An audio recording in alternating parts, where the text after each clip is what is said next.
Hello बच्चों, कैसे हैं आप? उम्मीद करती हूँ आप मज़े में होंगे। बच्चों, आज हम पढ़ेंगे भाषा तथा भाषा के रूप।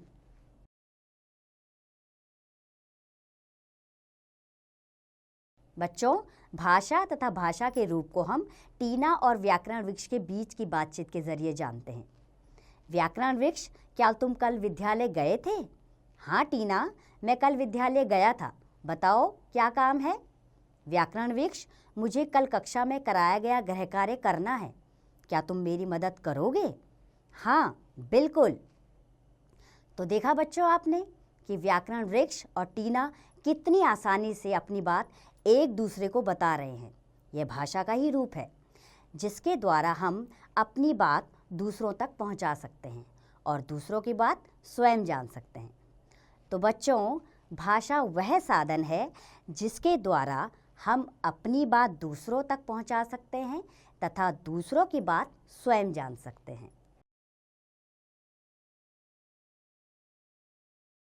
अब हम पढ़ेंगे भाषा के रूप के विषय में। बच्चों, हम अपनी बात कभी लिखकर दूसरों तक पहुंचाते हैं और कभी बोलकर। इसी प्रकार दूसरों की बात हम कभी पढ़कर जानते हैं तो कभी सुनकर। तो चलिए आइए इसके बारे में जानते हैं। व्याकरण वृक्ष, आज हमारी छुट्टी देर से होगी। अच्छा ठीक है, अपना ध्यान रखना। तो ये जो चित्र है इसमें लड़की ने व्याकरण वृक्ष से बोलकर अपनी बात कही और व्याकरण वृक्ष ने उसे सुनकर जाना। यहाँ नेहा पत्र लिखकर अपने विषय में व्याकरण वृक्ष को कुछ बता रही है और व्याकरण वृक्ष पढ़कर उसके विषय में जान रहा है। तो ये स्पष्ट है कि भाषा के दो रूप हैं। पहला कौन सा रूप है? मौखिक, और दूसरा लिखित। तो पहले हम मौखिक रूप के विषय में जानेंगे।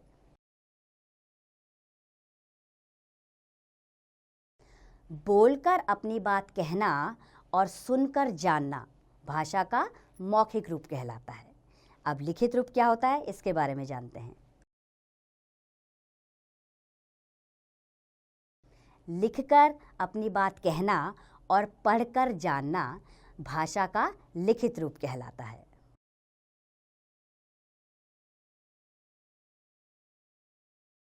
बच्चों, व्याकरण द्वारा हमें भाषा के शुद्ध रूप का ज्ञान होता है। हमारे देश में बहुत सी भाषाएं बोली जाती हैं। भारत के कुछ राज्यों की भाषाएं इस प्रकार है, जैसे उत्तर प्रदेश में हिंदी भाषा बोली जाती है, पंजाब में पंजाबी बोली जाती है, राजस्थान में राजस्थानी, गुजरात में बोली जाती है गुजराती, तमिलनाडु राज्य में तमिल बोली जाती है और केरल में मलयालम, कश्मीर में कश्मीरी बोली जाती है। और बच्चों, भारत की राजभाषा हिंदी है। अब हम पढ़ेंगे बच्चों लिपि के विषय में।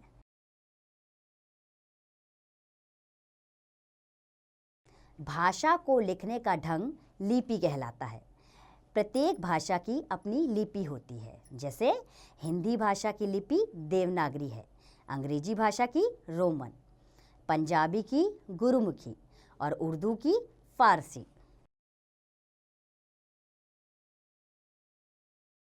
तो बच्चों, आओ इसे दोहराते हैं।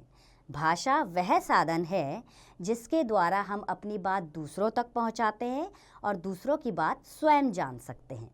भाषा के दो रूप होते हैं, मौखिक व लिखित। बोलकर अपनी बात कहना और सुनकर जानना भाषा का मौखिक रूप कहलाता है। लिखकर अपनी बात कहना और पढ़कर जानना भाषा का लिखित रूप कहलाता है। व्याकरण भाषा के शुद्ध रूप का ज्ञान कराता है और भाषा को लिखने के ढंग को लिपि कहते हैं। तो बच्चों, उम्मीद है आप भाषा के विषय में जान गए होंगे और अब आप इसका अभ्यास स्वयं कीजिए।